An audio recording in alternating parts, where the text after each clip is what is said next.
যদি আমি বলি আমার রাসূল কেমন ছিলেন, তিনি ছিলেন মধ্যম আকৃতির, তিনি না লম্বা না খাটো। তিনি কখনো বা যখন হাজারো মানুষের সামনে দাঁড়াতেন, বিদায় হজের সময়ে 1,40,000 সাহাবা যখন ময়দানে, তিনি যখন আস্তে করে উঠে দাঁড়ালেন, ওনার চাইতে অনেক লম্বা লম্বা মানুষ থাকার পরেও অবাক বিস্ময়ে সবাই তাকিয়ে দেখল সবার উপর দিয়ে যে মানুষটির মাথা মুবারক দেখা যায়, তিনি নবী মুহাম্মদুর রাসূলুল্লাহ সাল্লাল্লাহু আলাইহি ওয়াসাল্লাম। তিনি মধ্যম আকৃতির হওয়ার পরে সবার উপরে তার শির, সবার উপরে তার মাথা। সবাই অবাক বিস্ময়ে তাকিয়ে দেখলেন তার চুলগুলো হালকা হালকা কোঁকড়ানো। তিনি কখনো বা যখন চুলের ভিতরে তৈল দিয়ে আছড়াতেন, অবাক বিস্ময়ে মানুষ তাকিয়ে দেখতেন, মনে হতো চুলের মাঝে যেন মৃদুমন্দ ঢেউ দেখা যায়।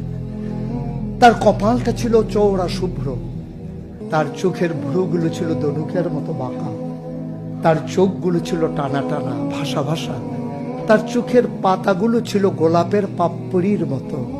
তিনি কখনো বা যখন চোখের পলক ফেলতেন, অবাক বিস্ময়ে মানুষ তাকিয়ে দেখতেন, মনে হতো মৃদুমন্দ বাতাসে গোলাপ পাপড়ি দোল খাচ্ছে। তার চোখের সাদা অংশ ছিল রক্তিমাভ সাদা, কালো অংশ ছিল তার কৃষ্ণ কালো। তার ঠোঁটগুলো ছিল গোলাপি রঙের, তার নাকটা ছিল খাড়া, ছিদ্রগুলো ছিল ছোট ছোট, নাকের নিচে ঠোঁটের উপরে ছিল চিকন সরু গোঁফ। তিনি কখনো বা যখন মুচকি হাসতেন, তার গোলাপি রঙের ঠোঁট দুটো যখন একটু ফাঁক হয়ে যেত আর দাঁতগুলো যখন বের হয়ে যেত, মানুষ অবাক বিস্ময়ে খুঁজত কোথাও যেন বিজলি চমকিয়েছে।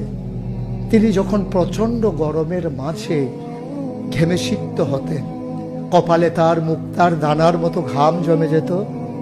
তিনি যখন দৌড়ে দৌড়ে তার বিবিদের ঘরে যেতেন, আমাদের মায়েদের ঘরে, আল্লাহ রাসূল সাল্লাল্লাহু আলাইহি সাল্লাম ঘরে ঢোকার পরে মায়েরা দেখতেন কপালের মাঝে মুক্তার দানার মতো বিন্দু বিন্দু ঘাম জমে আছে। মায়েরা বলতেন, গুস্তাকি মাফ কর দিজিয়ে, বেয়াদবি মাফ করবেন, আপনি চুপটি করে একটু বসুন। নবীকে বসিয়ে ওরা ছোট্ট শিশু খুঁজে বের করতেন, অতি যত্নে পরম আদরে তার কপালের ঘামগুলো তারা শিশির ভিতরে ভরে মুখ বন্ধ করে রেখে দিতেন। ঈদ যখন আসতো, বিয়ে যখন হতো, জমানো ঘাম তারা আতর হিসেবে ব্যবহার করতেন। এ নবী তো সে নবী, হেঁটে গেছেন 1 মাস আগে রাত পথ ধরে, যাওয়ার পরে তিনি তো চলেই গেছেন। 1 মাস পরে যখন আবার ওই পথ মারিয়ে কোনো এক সাহাবা যাচ্ছেন, স্থানীয় বাসিন্দা যারা রাস্তার কিনারে যাদের ঘর, তাদেরকে ডেকে বললেন, ভাইরা, এ পথ দিয়ে কি আমার নবী হেঁটে গেছে?